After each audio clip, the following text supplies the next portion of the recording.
5 বছর রাখতে চাচ্ছি ব্যাপারটা। সংস্কার একটা গুরুতর বিষয়। বাংলাদেশের মতো ভঙ্গুর রাষ্ট্র ব্যবস্থা এটা খুব জরুরি আমরা মনে করি।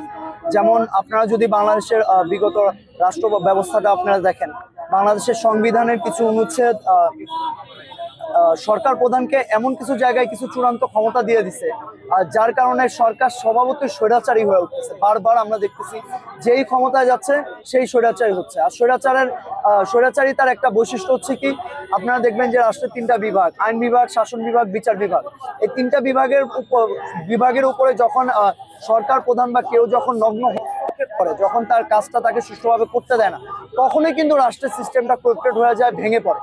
তো আমাদের মানে দাবি হচ্ছে যে এরকম বিষয়গুলা, যেমন আইন বিভাগ, শাসন বিভাগ, বিচার বিভাগ, তারপর আরো উল্লেখ করি যেমন দুদক, নির্বাচন কমিশনের মতো সাইটগুলা, এগুলো সংস্কার হওয়া উচিত।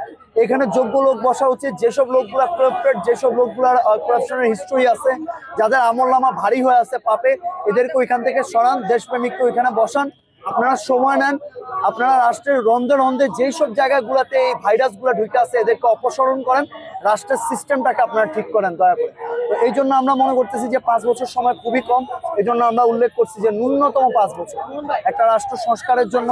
একটা অন্তর্বর্তীকালীন সরকারের মেয়াদ, আপনারা বর্তমানে অন্তর্বর্তীকালীন সরকারের মেয়াদটাকে আপনারা ন্যূনতম 5 বছর যেন করা হয়, যেন তাকে রাষ্ট্র সংস্কারের সময় দেওয়া হয়। রাজনৈতিক দলগুলোর সংস্কার, আপনারা দেখবেন যে রাজনৈতিক বড় বড় দলগুলো অতীতে হয়ে আসছে, যাদের পেশি শক্তি বেশি, যাদের এলাকায় প্রভাব বেশি, সবচেয়ে বড় দুর্নীতিবাজ, সবচেয়ে বড় দখলদার, সবচেয়ে বড় ভূমিদস্যু, আমি সরাসরি বলতে সবচেয়ে বড় টেন্ডারবাজ, এলাকার সবচেয়ে পাপী যে লোকটা, যাকে সবাই ভয় পায়, যার ক্যাডার বাহিনী আছে, এরকম লোকগুলাকে বৃহৎ রাজনৈতিক দলগুলা নমিনেশন দেয়।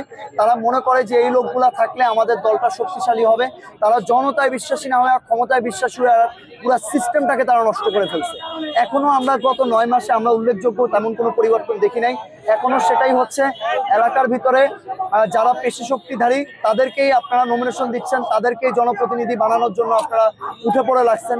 যদি এই ব্যবস্থা হয় তাহলে আমরা বলতেছি যে রাজনৈতিক দলগুলোরও সংস্কার দরকার।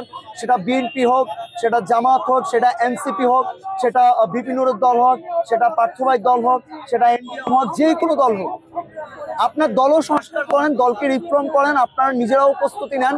আমার মনে হয় না যে 2-1টা দল ছাড়া বাংলাদেশের আর কোনো রাজনৈতিক দলগুলো শক্ত অবস্থানে যাইতে পারছে। তাদের ফিল্ড পর্যায়ে তাদের ভালো অ্যাক্টিভিটি আছে। আপনারা সময় নেন, আপনাদের দলগুলোকে রিফর্ম করেন। পাশাপাশি অন্তর্বর্তীকালীন সরকারকে আপনারা সময় দেন, যেন তারা এই রাষ্ট্রের গুরুতর সাইটগুলো রিফর্ম করতে পারে। রিফর্মের প্রশ্নে যদি জনগণের রায়, আমি মনে করি সর্বোচ্চ রায় হবে। আর কিভাবে রিফর্ম হবে সেটা নিয়ে আপনারা সবাই বসেন, আলোচনা করেন, সবাই কোঅপারেটিভ হন। আমরা অতীতেও দেখে আসছি একদল আরেক দলকে কাদা ছড়ে, একদল আরেক দলকে বলে, যখনই কোনো একটা আন্দোলন হয়, যখনই কোনো জায়গায় আওয়াজ উঠে, বলে যে অমুক দলের লোক ওইখানে অমুক দল ইন্ধন দিচ্ছে। ক্লিয়ারলি আপনারা এই জিনিসগুলো থেকে বের হন, কারণ সংস্কারের কথা যদি বলে জনগণ তাদের মন থেকে বলে।